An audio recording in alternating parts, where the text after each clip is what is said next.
যুক্তরাষ্ট্র ও ইসরায়েলের যৌথ হামলায় ইরানের সর্বোচ্চ নেতা আয়াতুল্লাহ আলী খামেনি নিহত হয়েছেন বলে জানিয়েছে দেশটির গণমাধ্যম।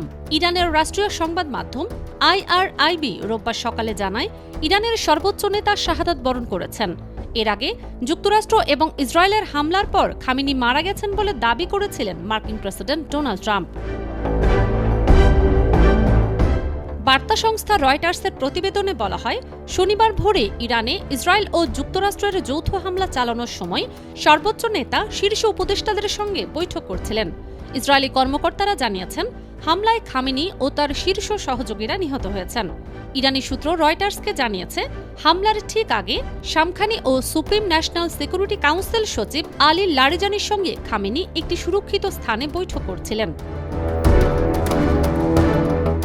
শনিবার খামেনির বাসভবনের স্যাটেলাইট ছবি প্রকাশ করেছিল আল জাজিরা। প্রকাশিত ছবিতে দেখা গেছে খামেনির প্রাসাদটি ধসে গেছে, এটির চারপাশ কালো হয়ে গেছে। এতে বোঝা যাচ্ছে সেখানে বড় ধরনের বিস্ফোরণ ঘটানো হয়েছে। তবে হামলার প্রকৃতি, ব্যবহৃত অস্ত্র কিংবা সুনির্দিষ্ট লক্ষ্যবস্তুর বিষয়ে আনুষ্ঠানিকভাবে বিস্তারিত কিছু জানানো হয়নি। এদিকে মার্কিন ইসরায়েলি বিমান হামলায় নিহত হয়েছেন খামেনির মেয়ে, জামাতা ও নাতি। এ ঘটনায় আগেই ডোনাল্ড ট্রাম্প ট্রুথ সোশ্যালে দাবি করেন, আয়াতুল্লাহ খামেনি নিজেও নিহত হয়েছেন। IBTV USA, new York.